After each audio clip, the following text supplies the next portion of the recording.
Bueno, ya nuevamente conectados. Teníamos un pequeño inconveniente con el programa del PowerPoint.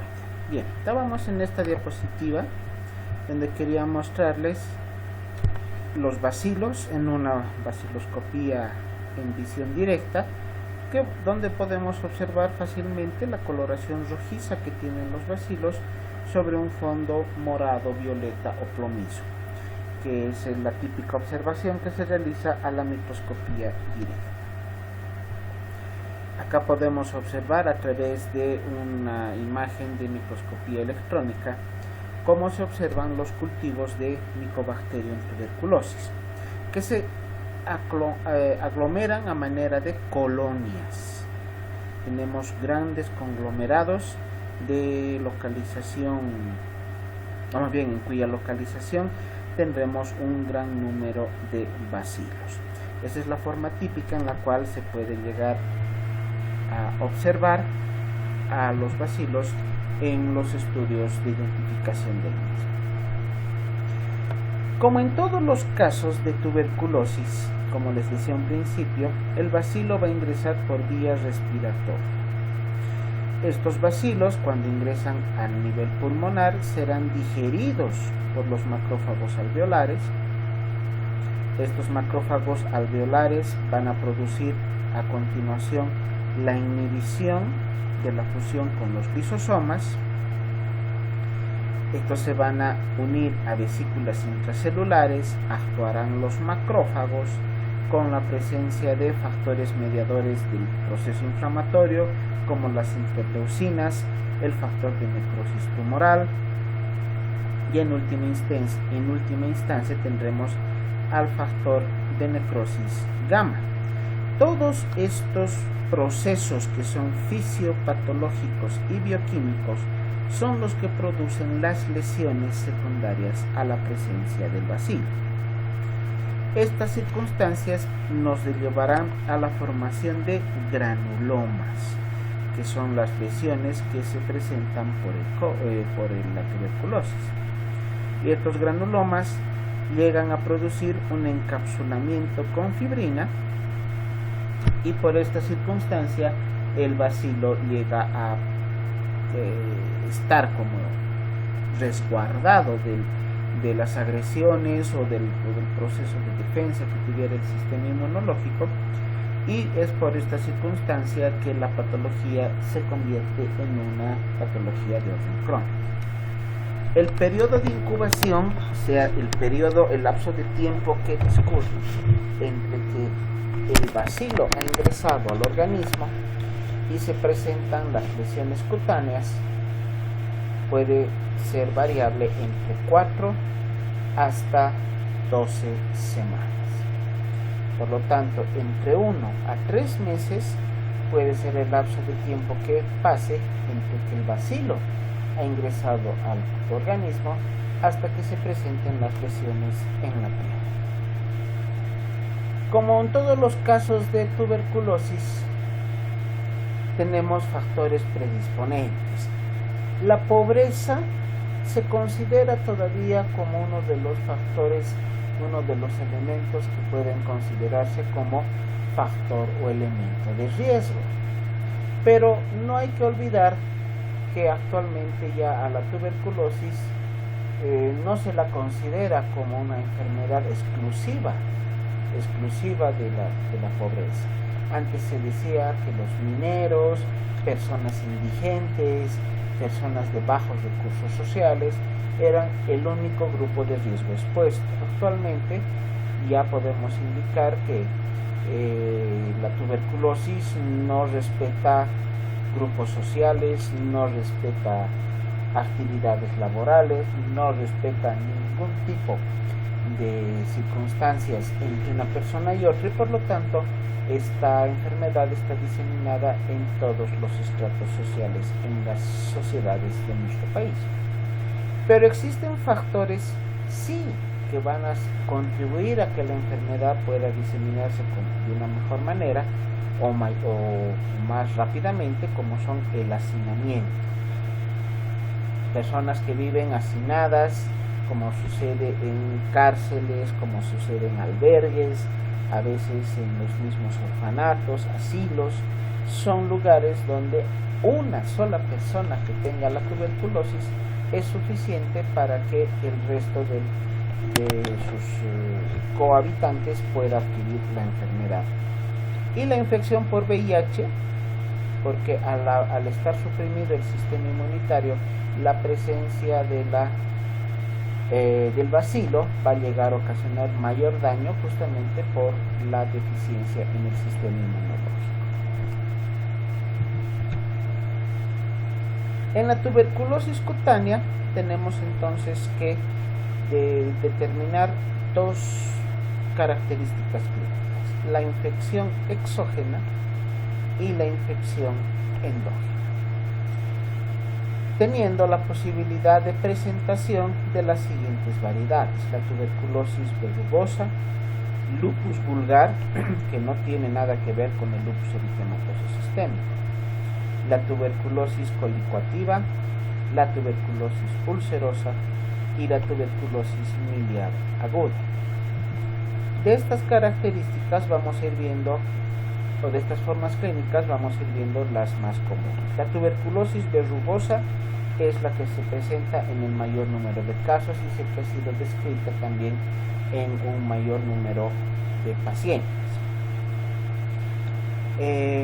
Afecta sobre todo a las partes distales de los miembros, estamos hablando de manos y pies, pero con cierta predilección para lo que son las zonas de los glúteos o los tercios superiores de los muslos. Las lesiones son nodulares y verrugosas, como vemos acá, con placas de tejido vegetante.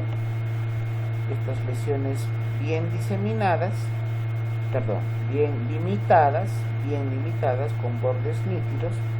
Es una superficie costrosa, áspera al tacto, con la característica de estos puntos, de estas zonas amarillentas, estos puntos amarillos, que ya en algún momento hemos determinado, hemos conceptualizado como costras mielicéricas, porque se parecen a la miel. Estas lesiones, como el resto de los cuadros de tuberculosis cutánea, llegan a ser crónicos, con una presentación de la patología que puede durar hasta varias décadas, pero que al ser diagnosticada puede revertir al 100% en unos cuantos meses, una vez que se hubiera identificado o se hubiera realizado el tratamiento en base a los esquemas que determina el programa de control de la tuberculosis de nuestro país. La enfermedad sin tratamiento puede persistir durante décadas, pero al hacer el tratamiento, la curación puede lograrse hasta en un lapso de un año. El diagnóstico, ¿cómo se lo hace? A través de toma de biopsia y de un estudio histopatológico. El lupus vulgar tiene esta característica de una zona eritematosa, pero ya con placas que son sobrelevantamientos de un color rojo vinoso, oscuro, marrón, con descamación de la piel, y lesiones atróficas que se producen por cicatrización en las zonas centrales de la lesión, como vemos acá.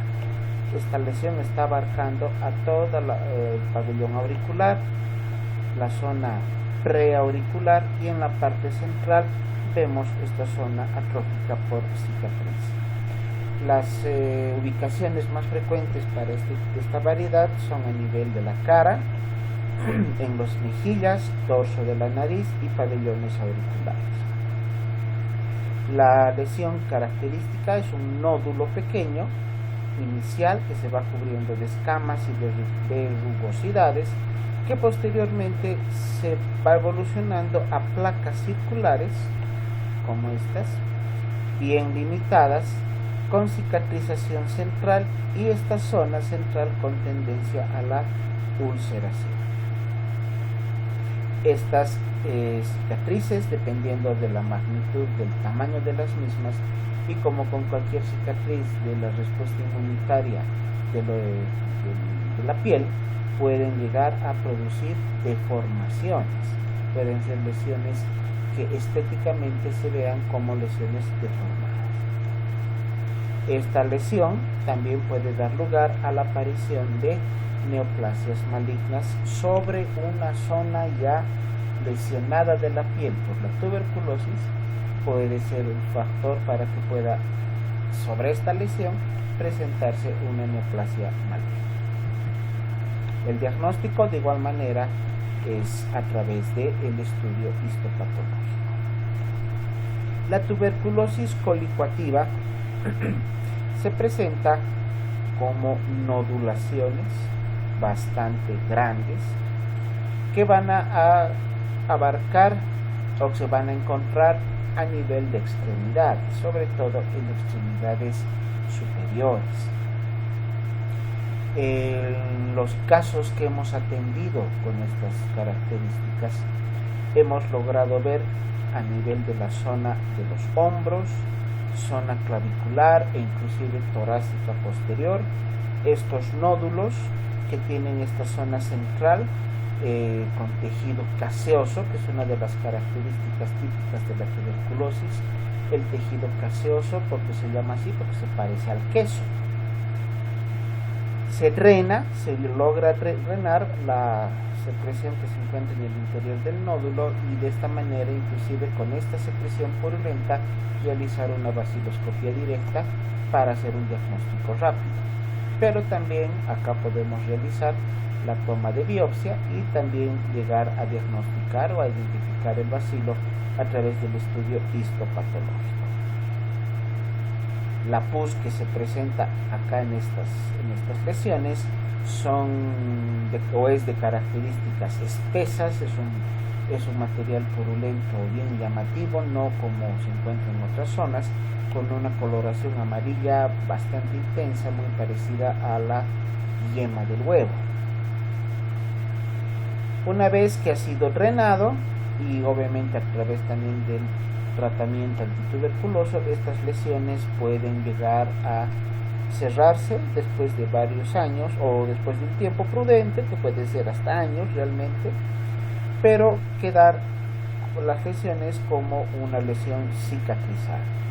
Y la presentación de esta variedad no solamente comprometerá la piel, sino también puede ingresar hasta los huesos y las articulaciones, convirtiéndose ya en una nueva variedad que sería la tuberculosis osteoarticular. La tuberculosis ulcerosa es la que se presenta alrededor de los orificios naturales de la cara, sobre todo alrededor de las fosas nasales, alrededor de la boca y de los ojos.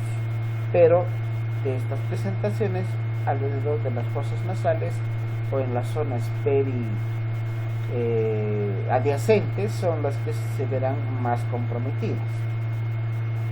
Las lesiones también se caracterizan por la presencia de nódulos que fácilmente pueden llegar a ulcerarse, con la formación de un tejido fibrinoso en el fondo de la lesión, como vemos acá, ya sobre un fondo eritematoso, un tejido cicatrizal por crecimiento del tejido fibrinoso, que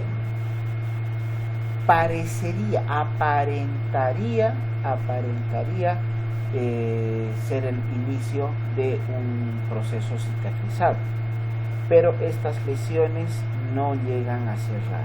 O sea, son lesiones ulcerosas que no llegan a la curación, la piel no logra su recuperación y el paciente puede quedar con este tipo de lesiones durante toda su vida. También tenemos a la tuberculosis miliar aguda, que asemeja a la imagen que hemos visto seguramente, ustedes se acordarán, en la materia de neumología de una tuberculosis miliar a nivel de los pulmones, donde observábamos cómo los pulmones parecerían haber sido acribillados por una serie de puntitos blancos, ¿no?, que son la característica de la tuberculosis miliar pulmonar. En la tuberculosis miliar cutánea vemos como acá en esta imagen una zona de piel también con una gran variedad de lesiones papulonodulares, rojizas, en un bastante número, son bastante extensas, pruriginosas, dolorosas y con una gran tendencia a la ulceración. Como son pruriginosas, el paciente va a rascarse y las pápulas que ya han sido rascadas, que el paciente se ha sacado los granitos, para decir en términos comunes, pueden llegar a presentar como una sobreinfección por la presencia de material contaminante en las uñas, y estas zonas sobreinfectarse y presentar pápulas que se conviertan en pústulas. Pero al hacer posteriormente la toma de muestras de las pústulas, no vamos a encontrar bacterias comunes, sino al bacilo de la tuberculosis. Estas lesiones de tuberculosis miliar pueden comprometer a cualquier región del organismo, pero sobre todo está diseminado o se puede encontrar en mayor número a nivel del tronco o del abdomen. Y estas lesiones curan dejando cicatrices.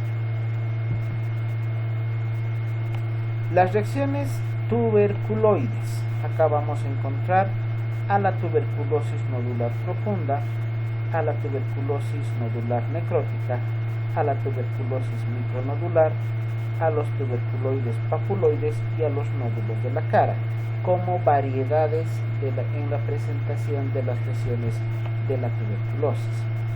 La tuberculosis nodular profunda usualmente afecta a las extremidades inferiores.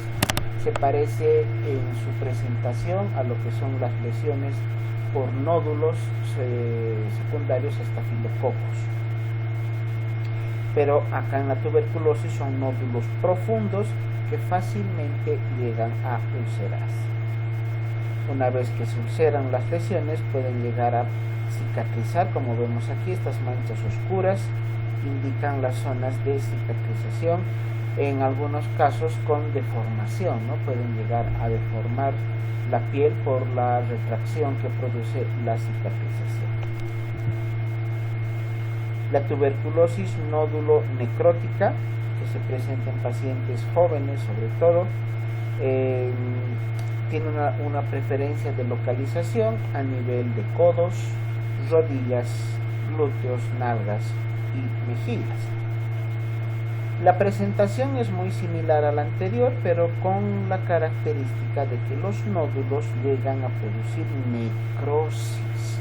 No solo se ulceran, se necrosan. Y estas necrosis, como vemos acá en estas imágenes más llamativas, ya se presenta el tejido muerto, ¿no? Es un tejido desvitalizado, que puede llegar a presentar una costra de coloración negruzca, y que posteriormente, al caerse la costrita, deja estas imágenes de coloración violeta o vinoso rojo oscuro.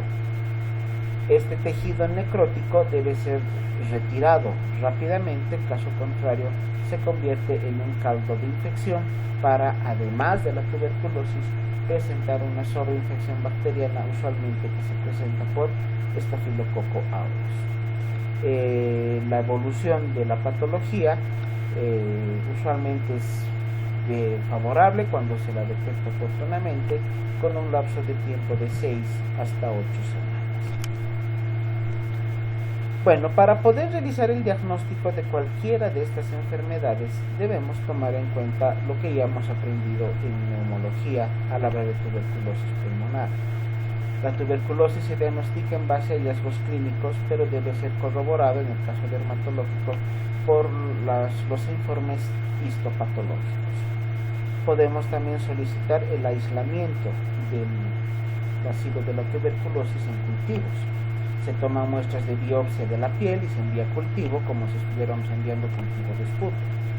También podemos determinar a través de la prueba de PCR o ELISA para tuberculosis, o la PPD, que ya es un estudio que no se utilizaba prácticamente desde los últimos 20 años, ¿no? Pero está descrito en la historia de la medicina, la prueba de la tuberculina como un método que se utilizaba previamente, hace muchos años, para el diagnóstico de tuberculosis. Actualmente se diagnostica a través de la observación directa del bacilo, el cultivo, la prueba de ELISA y seguramente han escuchado de la prueba de GeneXpert. Esta prueba GeneXpert es una prueba última, está un par de años en nuestro medio, que nos sirve también para poder identificar la presencia del bacilo a través de estudios serológicos. El tratamiento, bueno, no vamos a hablar mucho del tratamiento, porque es el mismo que para una tuberculosis pulmonar. Tenemos una primera fase que dura 2 meses y una segunda fase que dura 4 meses. La misma cantidad de tiempo, los mismos medicamentos y a las mismas dosis kilo-peso que hemos aprendido para una tuberculosis pulmonar. El tratamiento básicamente es el mismo. Lo bueno que, a diferencia de otras tuberculosis extrapulmonares, la tuberculosis cutánea tiene un mejor pronóstico y muy pocos son los casos que llegan a recidivas. Entonces, al hacer el tratamiento oportuno, la patología también puede llegar a eliminarse y a curarse de manera completa una vez que hubiéramos concluido con todo el tratamiento. Bueno, como conclusión vamos a indicar que las lesiones dermatológicas más usuales para la tuberculosis cutánea tenemos a los nódulos, las gomas, las úlceras, las placas verrugosas y vegetantes, dependiendo de la variedad que estemos estudiando. Y las formas frecuentes son la colicuativa, la verrugosa, la luposa, nodular profunda y la nódulo necrótica. El último caso de tuberculosis cutánea que he tenido la oportunidad de atender debió ser hace aproximadamente unos 4 años. No es una patología muy frecuente de encontrar.